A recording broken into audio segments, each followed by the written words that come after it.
बिस्मिल्लाहिर्रहमानिर्रहीम। मैं मुशर्रफ महमूद इस्तांबुल तुर्की से आपसे मुखातिब हूँ।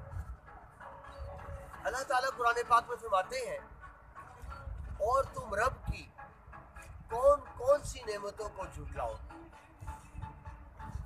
मेरे रब का फजल करम बहुत ज्यादा। एक और जगह इरशाद आता है कि तुम जमीन पर फैल जाओ और अपने लिए अल्लाह का रिज्क तलाश।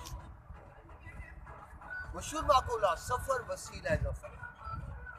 दोस्तों, असातिज़ा इकराम, मेरे अजीज तुलबा व तालिबात, सफर कीजिए, सफर कीजिए। सफर कामयाबी की कुंजी है। अल्लाह की दुनिया बहुत वसी है। देखिए, अल्लाह की दुनिया को जिस कदर इंसान देखता है उतना अल्लाह पे यकीन पुख्ता और कामिल होता चला जाता है। अब देखिए, मेरी मुझ पर इस्तांबुल का खूबसूरत समंदर, बेशुमार छोटी बड़ी कश्तियाँ आपको नज़र आ रही होंगी। बचपन का ख्वाब था टर्की देखना, अल्लाह ने फजल किया इस वक्त टर्की में मौजूद हूँ। टर्की बहुत खूबसूरत मुल्क है। इस्तांबुल दरअसल यूरोप का ही एक हिस्सा है। यहाँ आने का मतलब है कि आपने पूरा यूरोप देख लिया, और खर्चा इसका बहुत ज़्यादा नहीं है। आप ये समझिए कि आप जितना मनी टूर लोग से कर लेते हैं उतने खर्चे में आप और इस्तांबुल कर सकते हैं।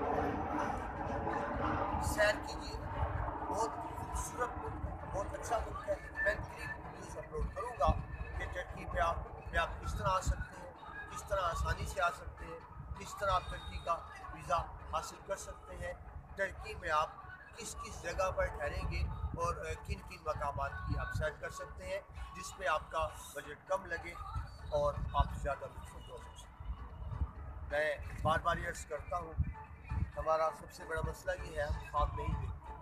ख्वाब देखें, बड़े ख्वाब देखें, उसके लिए बड़ी कोशिशें करें। यकीन कीजिए, एक हफ्ते से मैं इस्तांबुल में हूँ, मैं टर्की के मुख्तलिफ शहरों में घूम रहा हूँ। सालों की थकावट उतर गई, जो सालों की थकावट थी खत्म हो गई। या अगर आपको लगता है कि पैसे आपने उस जगह पर खर्च किए, बड़े ख्वाब देखिए, खूब मेहनत से पैसे कमाएं और फिर उन पैसों को अपने पर खर्च करें, अपनी फैमिली पर खर्च करें। मैं सिर्फ ये तारुफ वीडियो थी इस्तांबुल के वाले से। इस्तांबुल पे तफसीली वीडियोस आपको डिटेल से मिलेंगी। सिर्फ अभी आपको मैं व्यू दिखाना चाह रहा था। आप यहाँ आएँ और अल्लाह की नेमतों को देखें। तफसीली वीडियोस में आपसे दोबारा मुलाकात होती है। इजाज़त दीजिए। अल्लाह।